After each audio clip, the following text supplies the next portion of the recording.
এই যে চুনো মাছ ভাজছি, আমি কখনো রান্না করিনি, সব কিছু রান্না করে একটা খাওয়া হয়েছি, চুনো মাছ খাওয়াইনি। একটু অল্প করেই নিলাম 100, তাই যেহেতু আমি খাই না। দেখি আর গুড়ি গুড়ি বৃষ্টি করছে, ভেজে নিই। কখনো করিনি তো, নিয়ে একটু ভেজে নিয়ে আলুটা ভাজা হয়ে গেছে, এবার পেঁয়াজ ভেজে নেবো।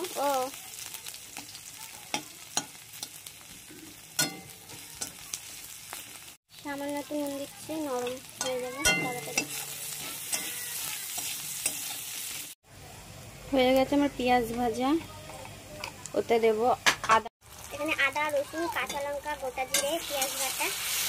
মেয়েটা কি হয়েছে, মিক্সারের যে ঢাকনা, ওই ঢাকনায় হয়তো মশলা দেওয়া গেছিলো, ওই হচ্ছে সারা মুখে ধুয়েছে, চোখ মুখ জোরে কান্না করছিল এই ধোয়া থেকে। আর ডাকিয়ে নিয়ে এত বদমাইশ।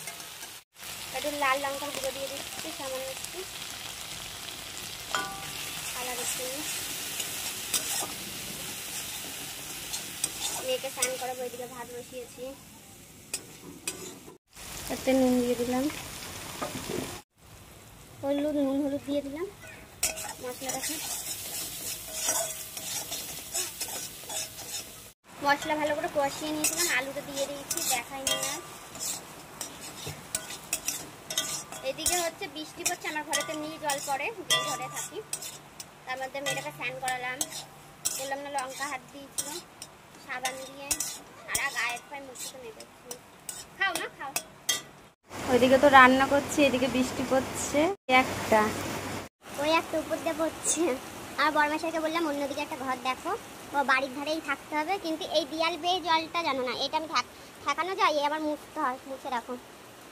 ওখানে একটা বড় একটা ইয়ে দিয়েছি, ওই ফ্রিজ আছে, এইদিকে চলে যাচ্ছে, মুছতে হবে রান্না করতে করতে, এই অবস্থা। এই জলটাকে ঠেকানো যায় না, যেহেতু এই যে উপর দিয়ে একটা পড়ছে, ওইটাকে দেওয়া হচ্ছে গামলা পাতিয়েছি। এইটা এই বেয়ে এই জলটাকে আমি ঠেকানো যায় না। তাই যে কবে বাড়ি হবে না হবে, তার থেকে একটা ভালো একটা ঘর খোঁজো, সেই আশায় তো থাকলে হবে না, ঘর হবে যখন হবে। দেখো এইটাকেও ঠাকানো যায়, এটাকেও ঠাকানো যায়। মেয়েটাকে তো খাটের উপরে উঠিয়ে দিয়েছি। এইদিকে দেখো এত অব্দি জল চলেও এসেছে, এটা মুছে নি।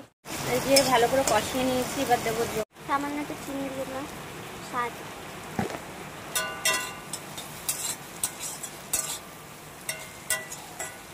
এবার জল দিয়ে দিলাম, অল্প করে, আর ঢেকে দেবো নাড়িয়ে। তরকারি ফুটে গেছে, এবার মাছ দিয়ে দেবো, চুনো মাছ। আর কি বলবো, কষ্টের কথা।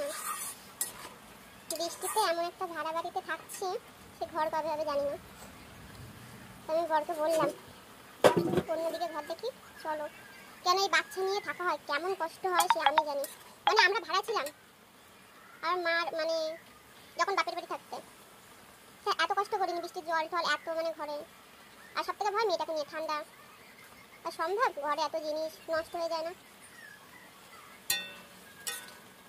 এই মুসলাম কারেন্টটা চলে গেছে আমাদের এইদিকে। আবার তো কারেন্ট তো একদম মানে ব্যাঙে একটু হিসু করলেই হচ্ছে কারেন্ট চলে যায়। সে কবে দিয়ে বলছে চল অন্যদিকে যাই, ও বাড়ির এখানটায় থাকবে, বলো এই সহ্য করা যায়। মুসলাম, এবার যখন জোরে জোরে পড়বে এইগুলো সব থামানো যায়, কিন্তু এই দিয়াল বিয়ে জলটা না কয়দিন ধরে ভীষণ পড়ছে, এই জলটাকে না থামানো যায় না। এরকম এই যে মুছে মুছে তুললাম। এবার শাহি গরম মশলা অল্প করে একটু দিয়ে দেবো, আর একটু মানে একটু গামাকা টাইপের করবো। তা গরম মশলাটা দিয়ে তো একটু ফুটবে, হয়ে যাবে। চুনো মাছের তরকারি হয়ে গেছে। আমার এই যে গামাকা যেহেতু বড় মশাই আসবে এখানে রাত্রির বেলায়, হয়ে গেলে এটা নামিয়ে ফেলি। সামান্য একটু নুন দিয়ে দিলাম, তাহলে তেলটা হচ্ছে ছিটকাবে না। মাথা একটু ভেজে নিই,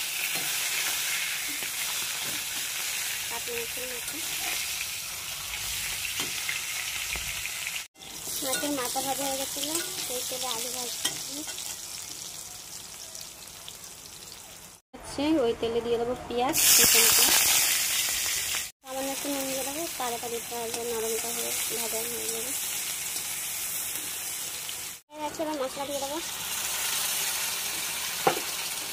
আদা রসুন কাঁচা লঙ্কা জিরে, এবার একটু লঙ্কার গুঁড়ো দিয়ে দেবো।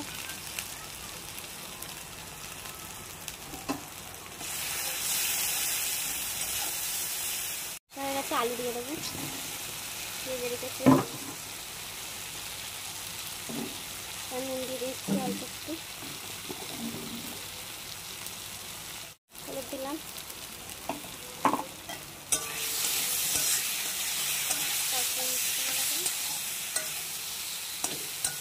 এই যা খেতে শীতটা সেই লাগে বা হাতটা, তার মধ্যে গরম আর ঝড়ের বৃষ্টি দিয়ে আরো মানে একদম জ্বালিয়ে দিচ্ছে। মিক্সারে মশলা করেছিলাম সেটা জল একটু সামান্য দিয়ে দিই।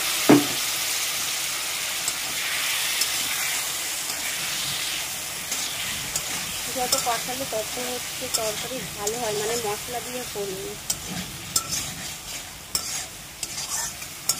এই আদা রসুন এই কাঁচা গন্ধটা চলে যায় যখন। সামান্য একটু চিনি দিলাম, টেস্ট হয়।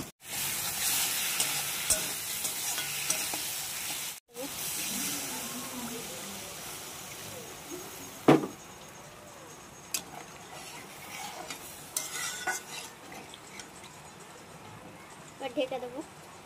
তরকারি আমার ফুটে গেছে, এবার মাছের মাথা দিয়ে দেবো। কাতলা লাগবে, সবসময় তো ডালই করে খায়, তা বড় মাছ আসবে রাত্রির বেলায় যেহেতু। তারপরে ভাবছি এতগুলো আলু দিয়েছি, আলু নিয়ে হবে এখানে ঝামেলা, দুটোর বেশি খাবে না। শুধু দুপুরবেলাটা আমি খাবো, আর সে আসবে রাত্রিবেলায় আমরা দুজন। এই কেন, যেহেতু আলু নিয়ে ঝগড়া হবে তাই আমি আলুগুলোকে পুরো গালিয়ে দিয়েছি। মাত্র 4-5টা আলু রেখেছি হিসাব করে, নাহলে তো খেতে হবে ছাড়। ঢেকে দিই। দেবো গরম মশলা, মাছের মাথা দিয়ে আলু দিয়ে করলাম এই যে চুনো মাছের তরকারি। তোমাদের যদি ভালো লাগে তাহলে পাশে থেকে ভালোবাসা দিও এইভাবেই। আর সবাই ভালো থেকো, সুস্থ থাকো।